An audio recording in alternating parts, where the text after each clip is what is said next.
Hello, everybody. Teague Bass, and welcome to Teague Talk, the second week of Teague Talk. And as you know, first week, I had my partner in crime, Luke Buirski from Dirty Perfect, here with me. This week, we're going to have Luke back, and this time, he's going to be the host of the show, and he'll be asking me the questions. So with no further ado, for this week's second week of Teague Talk, Luke Buirski!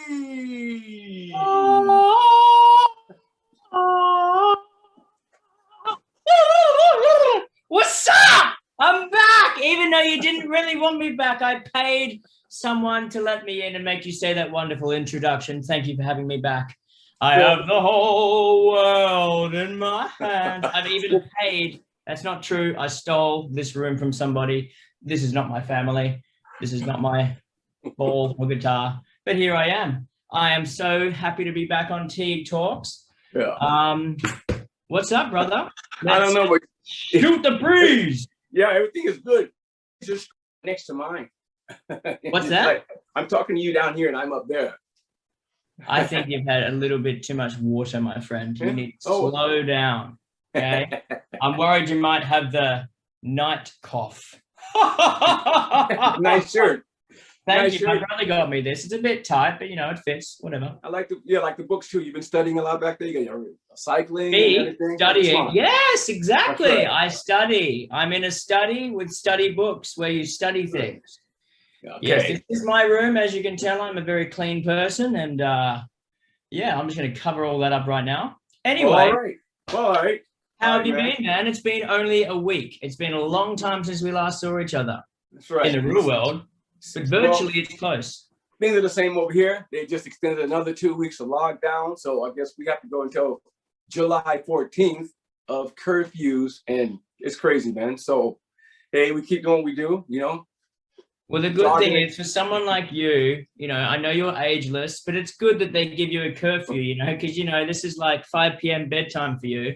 So we're lucky to have you at this time, to be honest. Can you believe it? Where's the nurse? Where's the nurse? An adult's having a curfew 8 p.m. till 7 in the morning, you know? Crazy. Yes, yes. Well, yes, watching Jeopardy and what's it? The Price is Right. Anyway, let's get into it, brother. Here we are. We've had a little bit of chat. It's nice to catch up with you. I got to admit, you've obviously taken to quite a liking of online shopping with this new Patter Pop unicorn netto hat you're wearing.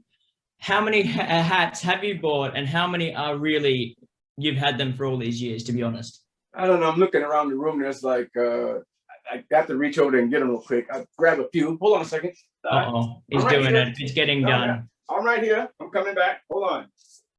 And you have 3 chairs. I got some up there behind. You got these hats right here. Oh my God. Yeah. Billabong. Billabong ice cream. Yeah. Another reddish, blackish. It's different. I like it. You know? I like it. It's like red alert. How about this one? You know? That's a worrying hat. I like it. I got a leopard. Mm-hmm. When you're feeling fancy. I'm so fancy. You are Oh, it just keeps coming. I haven't even asked him. I feel like you'd be a great magician. I'm scared.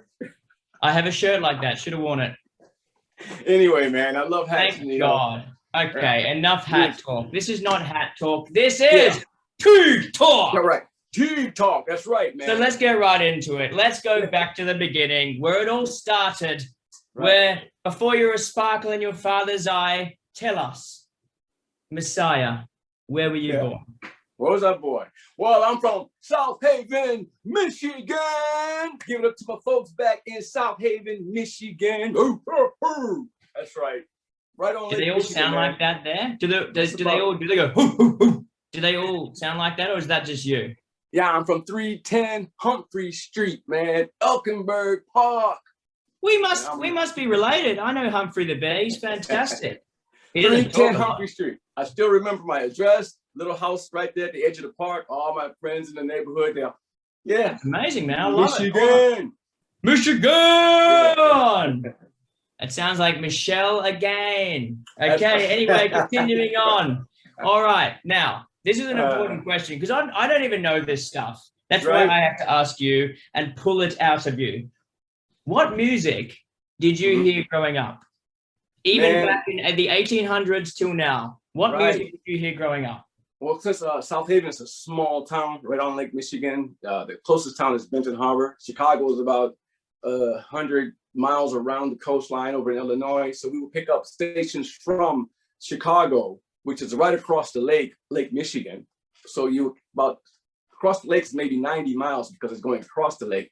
So we pick up stations from there. And as a kid, you heard everything. You heard Commodores, you heard Captain and Tennille, what's the guy, Elton John. You hear all these different bands, Bad Company, so many different, Led Zeppelin, Deep Purple, like I said, Commodores, Earth, Wind and Fire, stuff like that. So I grew up listening to a mixture of music, man. That's what soaked in everything from R&B to soul to rock. How incredible would it have been if all those artists you just mentioned formed a super band? That would be something else. Elton John on drums. Oh God. Ray Charles on, I was going to say piano, but he plays the piano. Let's just move on from that before I stump myself. That's incredible, man. I love that. I didn't even know you were into that stuff. I thought you were just rock all the way. Apparently, no. My roots is in the church. My mom, my whole family, man. Aunts, uncles went to the family church down the street every Sunday, forced to go, pulled by the ear, by the mom. You got to get out, get to church, boy. And can I do that to you on stage one time? If I come up with and pull your ear, will you be down for that? I guess that's a no. It's okay. I'd rather ask than not at all. Well, a lot of people know Teague Bass as that crazy, almost, you know, a bit copyright, stealing my vibe, Tasmanian devil, spinning around the stage, flying off things, while poor old Lukey over here stands there with a microphone to his mouth. Yeah. With all that crazy energy you have inside you, you have to have done sports growing up. So tell us, what sports are you best known for? What have you always wanted to do? Like, what are the sports that when you were younger till now did you do? Well, I say I was Little League baseball. I think when I was like, I don't know, 9 or 10. Like, you gotta remember, I love sports, but I wasn't great at any of them. I just loved to play. I was okay. You're an all-rounder. Yeah. Football. I love football. And basketball, I've always been short. I thought I would grow. And I would, all my neighborhood friends like Leon Cunningham, Ricky Owens, and, you know, these guys, all our friends we were playing at the park and I tried to play. They were good at basketball. I was just a guy, I'd get selected always. They pick a team. I'd be like one of the last players picked because they pick all the good players first. So, you know, but they liked playing, you know, let me play because we're all friends. So it wasn't like, we don't want you to play. It didn't matter. I wasn't that good at basketball, but I love football. So I was good at football, you know, track and field. Let's elaborate on football. Which football? There are many versions of football in this day and age. American football. Oh, okay. I had a good arm, but my height. The best version of football, I presume. I could throw the football very well. I could catch very well. The thing is, it's always been my size. I'm a small person, so it's always been sports was my dream, but I knew I was too small to pursue sports. Music was always there from young, so I just gravitated to music. Okay, let me ask this then. Which sport would you have done if you weren't doing music? Which sport would it have been? Do you think, I know you say about the small thing and all that sort of stuff. There's options for smaller players. You could have been a jockey on a horse. I mean, look, that's not a bad life.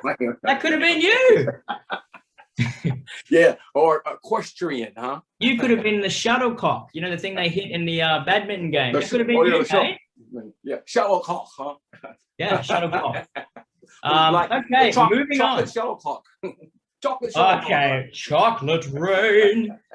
Anyway, moving on. I love hearing about the sports. It's all about that. Now, football. Important. You mentioned some names just now. You were name dropping. I see what you did there. I don't know Leanne, but hello, Leanne. How are you? You might get a shout out here. So here's a couple of questions. That's just one. Do you remember your neighborhood friends? Because, you know, we all have those friends growing up where they say like, oh, you know, when you're big and famous, you'll never remember me. So let's test this right now. Right now. Well, some of my best friends was growing up. Like I said, Ricky Cunningham, Leon, Ricky Owens. Ricky Cunningham is Leon's brother. Joey Gamble, Graydon Harrell, maybe Terry Rucker. Who else is that, man? There's more. Nunu, this guy named Nunu, his brothers. O.C. Echols, you know. Nunu's brother's name was Fatty. So, you know, and it was just like, he wasn't fat. He wasn't fat. They just called him Fatty, but he wasn't fat. He just called him Fatty. Nunu was called Nunu. Just, you know, little thin, slim guy. he would always bully me whenever he. I wish I grew up in the States because I feel like they'd call me skinny. You know, I'm not skinny, just like fatty. They'd call me skinny. I'm not skinny, but it would make my confidence go up. So to be honest, I appreciate it. Nuno. So you knew Nuno Betancourt from Extreme. Now you look at your connected guy right here. Anyone else you want to like leave out before you get in trouble for leaving them? Pretty much, you know, that's who we hung out with. We had more friends in the neighborhood, but those are the main guys, you know, because they were my age group, and you know. That's awesome. You know, I love it. Yeah. Elkinberg Park. Yeah. I don't know how to put it. Do you have things you've collected over the years? Like, tell us. Yeah, I did, but I moved around so much, man, from city to city that I couldn't keep up with all my stuff. I leave things at my mom's house, or the next place that I'd stay in and rented a place. I leave stuff at another friend's house in another city, and so I lost most of the things, photos that I've taken, like with famous people, even, you know, Duran, Simon Le Bon, the lead singer of Duran, taking photo together in Tokyo at the airport and stuff like that. And it's all these photos are lost, you know, and we didn't have, like you said, mobile devices back then where it's digital and you can save things forever and iCloud Drive and all this, you know.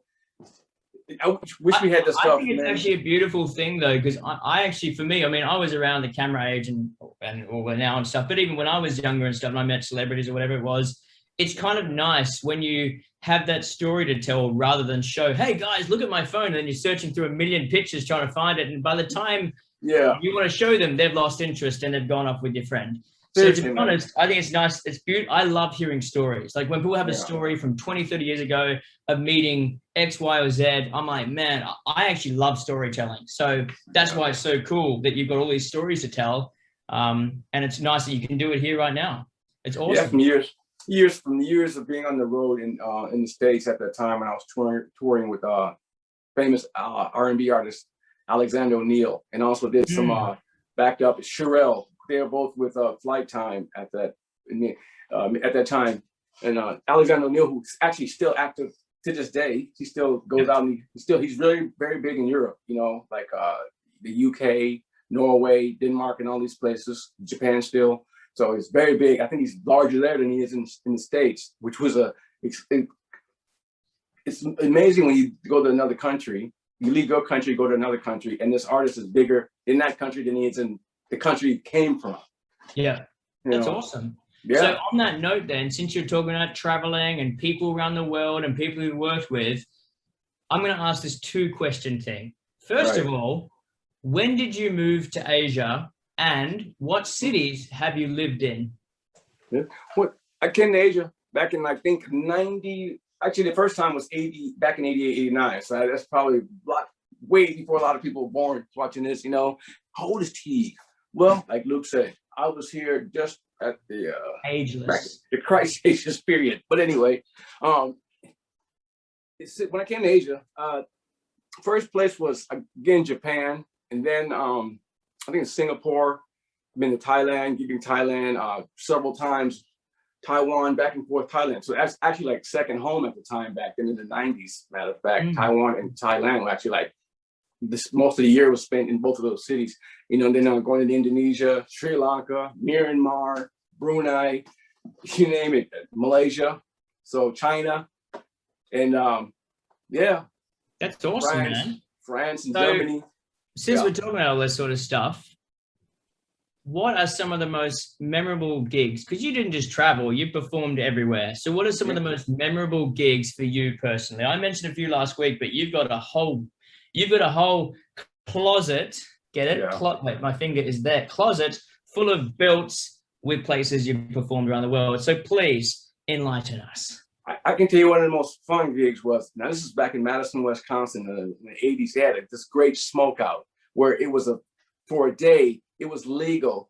Ganja was legal for a day. The Bob Marley was legal for a day. People were walking around in shopping bags full, but you had to stay on campus, Madison, Wisconsin. Can you believe it?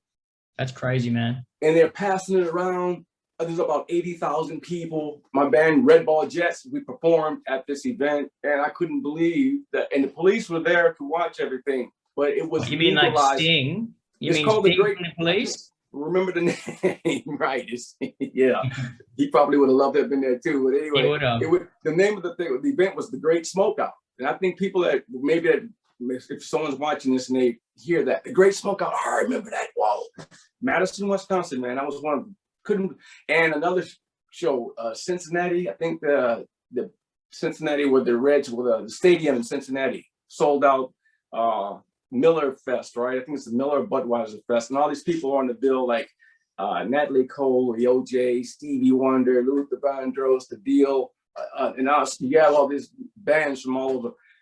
Was one of the most memorable gigs, and man, there's a few others that I can't, but those pop up. You got a long backlog, so it'd be hard to remember. I know being put on the spot like you did to me last week. Being put on the spot, it's hard. Like even me, I'm like, oh my God, like I have these frozen moments. So I understand there's a lot more to this extravaganza of memorabilia. Even you stump yourself, you surprise yourself. It's awesome.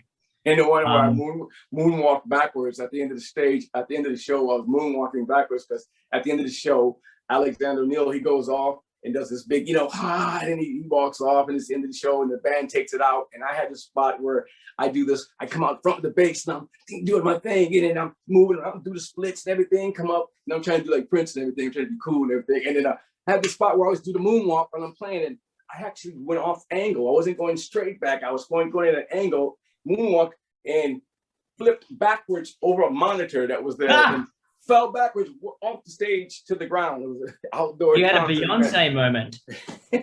So that's amazing. Things happen. You keep mentioning this name, Alexander O'Neal. Yeah. So is this the famous R&B artist that you played with? Yes. Look him up. Like talk a little bit about that, because you keep mentioning it. And, it's in another in our conversation. But it'd be cool to know, like, because you played with some famous people before, but like.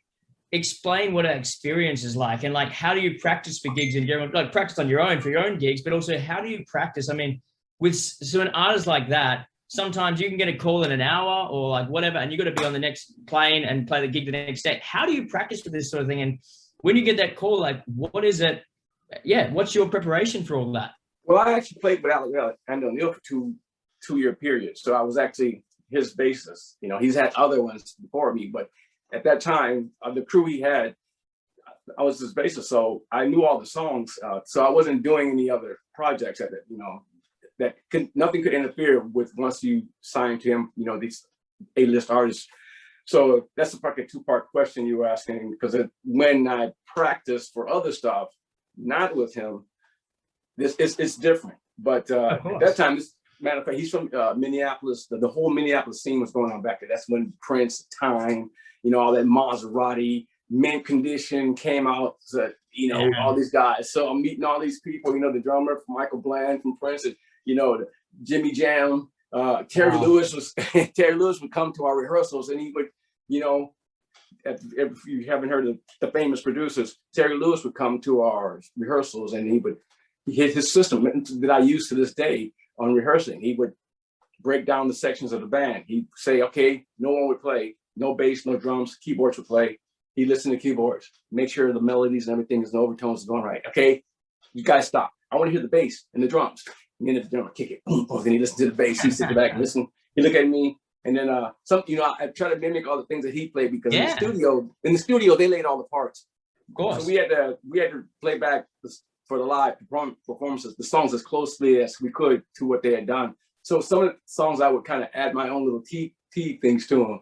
So he was listening to the bass, and he said, okay, play that part again. Can I hear that part again? And he listened. I played it again. He said, okay, that's not exactly what I did in the studio. But he said, but I like what you're playing. Play that. It sounds good to the ear. And his thing is, if it sounds good to the ear, there's no wrong. I love that. That's not what he played. And I learned that from Terry Lewis from way back then. And that was a very valuable, good piece of. That's a huge tool. Like that's the kind of talk you need. Like you need to hear these little things. I think that's what's cool about this interview right now is I like that we're going to these questions, but you're telling all these little stories that attach to these moments. Like that Jerry Lewis story, I think is so important for so many people who, I get people all the time asking, like, I'm so nervous. Like this person asked me to do this. I'm like, just do as you are. If you've learned your stuff, that's great. But then just give it a go. That's where you grow and you shine, right? So it's really cool hearing that story. Yes. All right, let's keep moving on. Let's see. And one thing else, just to yeah. add on to that, just for all those musicians out there, things don't always have to be perfect. Like the way you lay stuff in the studio, you go play live, it doesn't have to be exactly the way it is on tape. Yeah, pick out the main features that stick out in the song, but someone tells you, I want it exactly like the song. I'm like, man, that's where the magic gets lost. That's when magic gets lost, and people go, "Oh, when I saw this guy play with so and so, he was incredible. Now he's playing with me. What happened? Where's the magic?" I'm like, you caged him too much. You go. That's why you hire certain artists. That's why Michael Jackson hires all these huge players. They wouldn't be naturally in that vibe, but he goes, "I want that. It's like a topping on an ice cream. You know, it's like this special thing. I need to have that. You know, that's really cool. I think that's really important for people to know as well." That's right. Okay. Well, since we're on this, we're already talking about being in the studio, right? That's an important thing. I want to ask you this. First recordings you did, and what were the bands you did them with? And if you've got any extra stories, just like that Jerry Lewis thing, please, the stage is yours. No, I was about 19. I remember I was fresh out of high school, and I was playing with a band called Dazzle, an R&B band. And right out of high school, I was playing with Dazzle, and we did a recording, EP, a mini album. You know, we went into the studio. We went down to Chicago. This is in Milwaukee, and so we drove down and traveled to Chicago back and forth to the studio. I was 19 years old. Did a kind of mini album, 5 or 6 songs, but it was done like an album. That was the first time I did in the studio to record with a band and do actual recording and the music being played on the radio. And after that band was a Red Ball Jets, which was a rockabilly punk rock band that when I left Dazzle, I went to join this band. We did an EP. It's in storage in Singapore. I would show it to you. My first EP that I'm on with my photo. I was known as David Nelson back then. I remember the band. Full name too. The full Nelson. That's my adopted name when I was young. The name I used. But I follow my mom's name, my mom's maiden name. So that's where Teague actually comes in. So Red Ball Jets, I was about 20 years old, did EP, and I still remember the band members, Molly Putz, Rob McEwen, who I still keep in with this to this day, the drummer, and then Mark Schneider was the lead vocalist and guitar. So we're kind of a punk rockabilly band. And Dazzle, I can still remember Laurie Smith, the drummer, girl drummer, her brother was the keyboardist, Donald Smith, and Charles Smith, and it's called C on the Funk was the name of the band. Then it changed it to Dazzle. C on the Funk, Charles on the Funk, and then changed the name to Dazzle. So I still remember. That's awesome, man. It'd be like T on the Funk. I like it. Actually, talking about the letter T, I did mess something up earlier, and I have to recorrect myself because your accent, you have a lot of. You're a very Sean Connery sounding person. So I said Jerry Lewis earlier, and I meant to say Terry. I heard you say. I heard Sherry. I'm like, is that Sherry, Terry or Jerry? And it's Terry. Okay, Lewis. I've got to go back into. I had to recorrect. I'm like, wait a minute, that's not right. Terry Lewis, Jimmy James, Terry Lewis. They did. Okay, good. I had to recorrect myself because I don't want anyone going out there like, what the hell is he talking about? That's not true. Jerry Lewis, I don't think so. Anyway, thanks so much for sharing that, man. It's so cool to hear these. For me, this is an education. I've known you for quite some time, so it's kind of cool hearing these stories. I mean, you've told me bits and bobs over the years, but this is really cool. Okay, let's go with another first. First radio play. First radio play was Dazzle. See on the phone. What's that? The first radio play. Like I said, radio play was actually Dazzle. Then the next band was Red Ball Jets. Was like a year later. I love that name. First radio play from both bands. Right. When I was 19 and 20 years old. Was that in the same year? 1 year, and the next year when I joined the Red Ball Jets, we did an EP. Look at this hit maker right here. Yeah, this stuff. My wife actually found the EP in Japan. She saw it, and it was actually on sale in Japan. She ordered the EP from Japan, Red Ball Jets, because my original version that I had, my original copy, is like I said, I moved around a lot. It's somewhere in my mom's attic, so I haven't seen it for 25 or so years. But my wife found it and ordered it. So I have it again. That's true love right there, man. That's a keeper. She knows how to find things. She does. I like it. I like it a lot. Okay, cool. So that's awesome to hear about that stuff. All right, let's talk about some other stuff. Let's see. All right, I like this one. How did you learn the different styles of music you play? Because of my upbringing, my childhood, like I said, all the music that I heard as a kid. I think a lot of the musicians have experienced in the same thing. We heard so many genres of music. Like I said, Captain and Tennille, you know, you will hear Elton John, then you hear Bad Company, then you hear, you know, Led Zeppelin, you hear Jimi Hendrix, then you hear Earth, Wind and Fire, Commodores, you know, so picked up all these different styles of music, and it's just embedded in you. So, you know, Bootsy Collins, Brothers Johnson, man, Larry Graham, Parliament Funkadelic. Yeah, that's big stuff, man. Geddy Lee and Rush, man. I like him. I like him a lot. That's awesome. Yeah. Okay, well, since we're talking about bands and we're doing things like this, what are some of your favorite bands you have played with in Asia? Since we talked a lot, like you traveling around Asia, you play with international bands and famous dudes. Let's talk about the heartland of where you've been for the last God knows how many years. So in Asia, when I came over here, I was playing with the ones that stick out the most. I would say I came over with a band called Dawap. Now the guy that's the guitarist in that band, he actually came from some famous bands in the States called Sun, and he and a bunch of guys, we came over here, and then when they went back, I stayed over and played with many other bands. 911 became a big band over here, a boy band. We did a lot of just, you know, because I like to be in bands that are active. So the front line is, you know, movies like boy bands. 911 did that for like 3, 4, 5 years. Chocolate Soul was great because we also was active band, frontline moving, doing choreography, and it's just, there's a show, there's a visual. I like any band that there's a visual and good music. So big shout out to Gavin Starkey, Sandy Starkey, you know, Chocolate Soul, and oh man, Billy, Teffy, and the drummer Reds. Got to give a shout out to them. I don't know. For me, I noticed a lot of your friends have the coolest names or nicknames. Or no, I do not. I was not surrounded by that many. Like I wish I could have man, Starsky and Hutch. Like that's what it sounds like. I'm like, oh man, these names are cool. Well, since we're talking about Asia, I know we touched on like where you've lived and blah blah blah. But what countries in Asia have you played?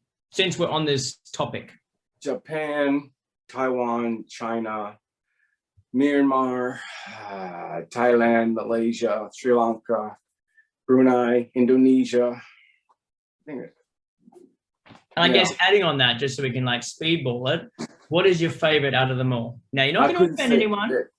Well, really be honest with you, Japan is really open to music and all styles of dressing and fashion. So we actually call Taiwan Little Japan because Taiwan is cool. You know, but you know, the other countries, they really are open to music, all music, rock, funk, R&B. So I have to give hats off to them because the other countries have been to, they've been close, geared more to one style of music. We actually had to change our music more to certain countries, cater to what they like, where it's Japan and Taiwan was open to everything. So that is a big appreciation. I have to say hats off to them for that. And that's not any downing, you know, any other countries, but they're just really open to all music.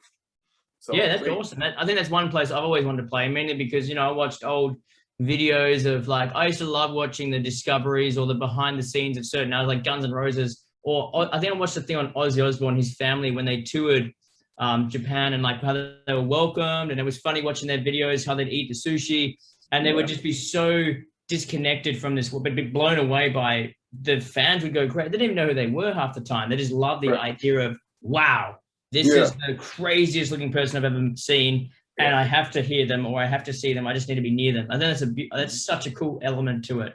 And the Guns N' Roses thing, I watched the behind scenes of that, and I was like, wow, that's just so, and it was always back like 20, 30 years ago when it was so fresh to them and so different. So I love that, man. That's awesome. Thanks for sharing that stuff.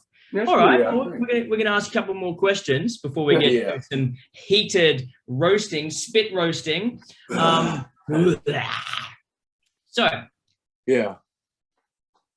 I need to ask, because it's important. I know a lot of people ask me this all the time, you know, about us and stuff like that. They've asked about my gear. I need to know, what sort of gear do you use, from your bass to your effects to what you like to use in the studio for recording? I guess let's go with the live stuff first. I know you're pretty basic. As you can see, I've been sitting back here harky for a lot of musicians that probably, it's a preference of what you like for what your style of music you're playing. For me, the harky is versatile, and I like to play when I want to play funk or rock style or R&B-ish. I can get everything pretty much out of this Harkey, like Music Man. Music Man basses I use. They're pretty versatile. So I like, and they're very rugged and sturdy. They stay in tune. You know me, I like to beat. Yeah. I'm really beating on my thing. So I don't have to keep tuning them because they can't, tuning pegs are going off. I can beat the crap out of those basses and they stay in tune. And my effects pedal, of course, it's like what I have over here, man. I've been using this thing since the one, the Boss one, right? I've been using this for like ME8B. I've been using these things. It's old school. Can you show us? Show it to you, laugh and go, yo, he's still using that dinosaur. You know what? I get the sound. Yeah, well, you are a dinosaur, so it's okay. And just to let you know, if you for using an old pedal, think of one of my favorite bands, Rage Against the Machine and Audio Slave, just Tom Morello. He said he'll tell you he's been using the same effects pedals since the 90s, because he wants the same consistent sound. 100%. AC/DC, Angus uses the same. That's why AC/DC sounds the same. No one sounds like they have their own distinct sound. So anyway, just make a long story short, it's gone. Anyway. No, it's funny you say that, because you were saying about like these artists with their old sound and stuff. Something I watched ages ago about Steve Vai. There was an interview. I didn't watch the whole interview. There was just this one thing he said, and ever since that day, I've gone forward. And he said, like, I think it was Aleph Putra who told me this, or maybe it was just it was Steve Vai talking about something, and me and Aleph were talking about it, and it was like he said, always work on your strengths. Work on the weaknesses later. I think it was Steve Vai that said that. And when he said that, I was like, you know what? From now on, if I'm not good at all this crazy shredding stuff, I'm going to ace the rhythm stuff. I'm going to ace what I know. And when there comes a time when I have some time to practice, I'm going to work on that. And I get a lot of people asking questions all the time. How do you get so good at not get so good, but play the funk thing like this? I'm like, because I've focused on that for a long time. It's what I like. And the other stuff I can work on later. So it's interesting to hear about the equipment you use and the stuff you talk about like that. I use what I use that works for me, even though people might say, hey, you still using that stuff that's dated, because it works for me. I get what I want. I know about the new technology, the new stuff that's out, new effects and things. I stick with what I like. Of course, I'm open to something. If I see that I like it, I'll get it. But matter of fact, I have 3 ME8. I love it so much. I have a backup. I have one for home, one to take. I remember that. Club, well, so adding on to this, so we don't take too much time, we can get through some more questions. Just adding on to the end of this, I know people would want to know this. I would want to know this if I was a bass player coming up and whatever. If a company came to you, let's say like you got this incredible equipment, you got Harkey, you got Music Man. If a company came to you and gave you a deal, let's say you use my gear and we'll pay you to endorse. Now, let's say this gear is not that good. It's good, but it's not as good as what you have. And I mean, like, and you've used it and you're not a fan. Would you take it, or would you continue going like, you know what? There'll be other fish in the sea. I'm going to stick to what I know. Money will come.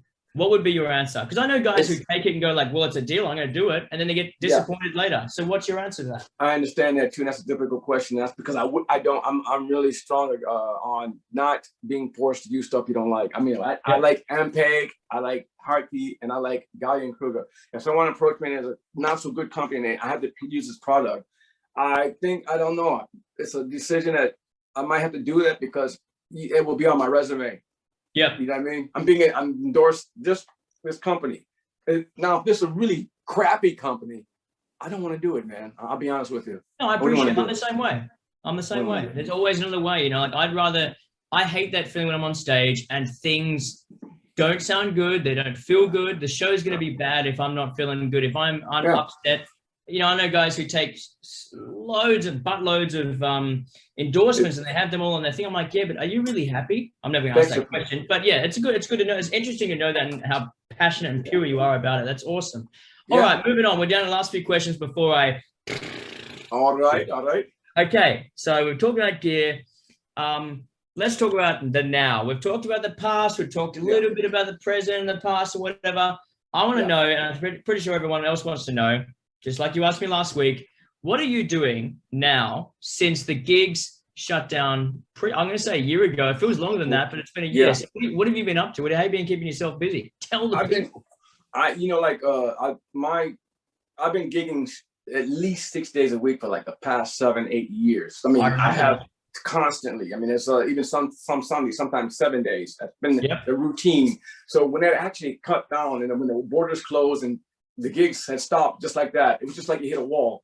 And I think about a week later, I actually at one point I was sitting looking out the window, and I actually just kind of like went to this like, wow, my routine has stopped, you know, and I had to little bit of depression kind of set in for a little bit, because I'm trying to change to this, adapt to this new thing that's going on with the world, right?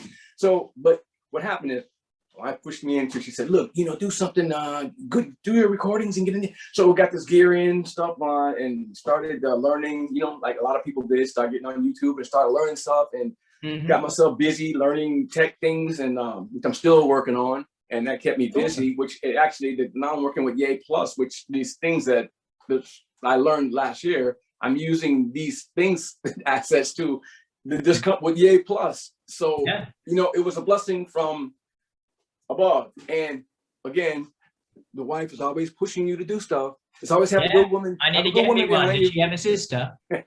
All you musicians out there, have a good woman behind you. They'll push you. They'll push you.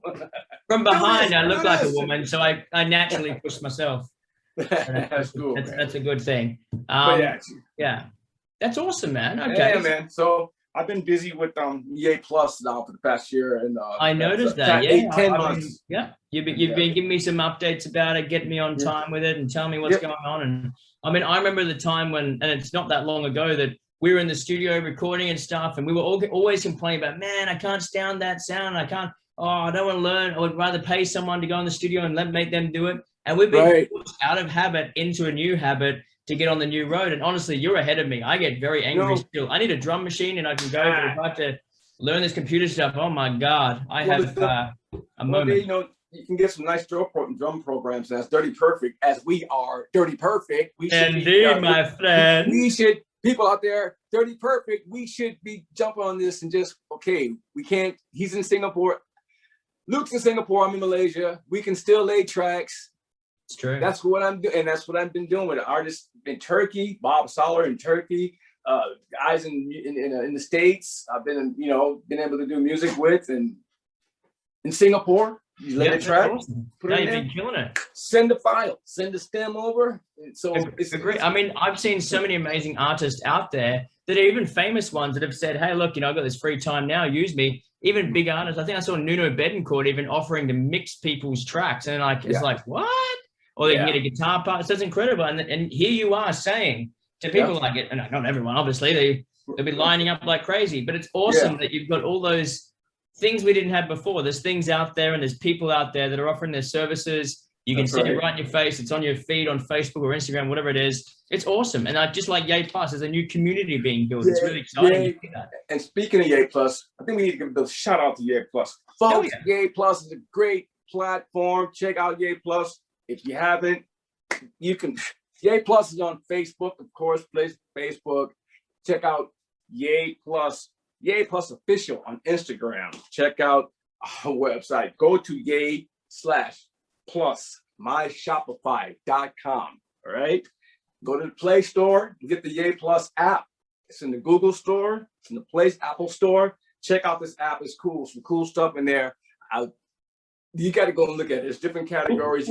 Before you got to go in and take a look at people. Before we come to the end, what is Yay Plus? Like, even when it came out for me, I was like, I love it, but what is it? So Yay Plus is, what is it?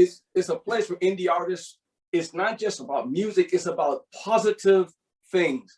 All things positive. Yay Plus is a family of people. You know, you've come and joined. You know, I have. I mean, my hair. Check it out. Yay Plus. No negativity allowed at Yay Plus. It's all positive. We don't talk about religion. We don't talk about gender, and we don't talk no swearing and vulgar word stuff. It's all. If you don't have anything positive to say, you don't say it at all. And you want to join the Yay Plus family, you can't follow those rules. You get kicked out of the club. That's just the way it is. I love it. I'm already scared with you saying that to me. Oh, there he is. There it is. I like it. The little green. So where are we now? I think it's that time, Luke. Almost. We are now coming to that segment. All right. It's called Teague Turbo 10 rapid fire round. Are you ready, my friend? Here we go. Here we go. It's getting real. There were questions prepared that you'd probably already seen, but guess what? I changed them just for a bit of fun to throw you a little. I didn't do Are you ready? This is going to be fast, man. You have okay. half a second to answer. Okay, here we go. All right, you ready? Yeah. All right. Camaro or Charger? Camaro. Okay. Ampeg or hard K? Hard key. I got a yellow card, man. I'm going to give you half a point for that. Was slow. You were faster on the previous question. All right, hard key. Hey. Fine. I'll give you a full point. I'll give you a full point. All right. Australia or Tasmania? Go. Okay, what are you doing? Australia and Tasmania is Tasmania's part of It was a trick question, my friend. You tricked me, that's right. You did well. I'll let you have it. I'll let you have it. Okay, Jack Daniels or beer? Jack Daniels. Oh, good job. Okay, red or blue? Hey, that's not fair. Oh, man. Oh, mate, yellow card. Yellow card. I can't believe you screwed that up. Honestly, the red pill or the blue pill? Unbelievable. My favorite. I know, you screwed up. I mean, the red and blue people around the world are very offended right now. Okay, moving on. Okay, we can't slow down. We can't slow down. Okay. All right, rugby or gridiron? Are you serious right now? Yeah, this is Teague Talk Turbo time. Come on. Okay, 3, 2, 1. Have you got a frog in your throat? What is going on? This is disappointing, man. You screwed up 2 so far. All right, we can't stop. Red Hot Chili Peppers or Rage Against the Machine. Go! Oh, man. What is going on with you? Are you broken? You need your batteries changed? I love them both. I can't choose. I'm sorry. There's no. You got to choose one. 3, 2, 1. Are you frozen or you just can't speak? I'm so confused. Come on. Keep going. Oh my God, that's 3 fails. I've won already. Okay, keep going. Warwick or Fender Bass, go. Ah! Come on, mate. Come on. You'd think with all the colors in your life, you'd get some of this right. What is going on with you today? Music man. That wasn't part of it. There's a trick question, but I'll give it to you. You can have it. All right. Tennis or cycling, go. Tennis. Okay. All right. I've never seen you play tennis, but I'm sure it'll be funny to watch. All right. Bootsy or Flea, go. Don't use the frozen excuse. Bootsy. He's a king. Bootsy, wow, he's a king. I'm going to tell Flea that next time. Well, you have passed. Well, not quite passed, but we have come to the end of the Teague Talk 10 rapid fire round. Thank you for playing. Thank you for being the host, Luke. Everybody out there, I'm like a bird. Hey, your check will be in the mail. Thank you, buddy. Everybody, see you at the next Teague Talk. Luke, yes, tune in for the next one, guys. Thank you so much for having me, Teague. Check's in the mail. Peace.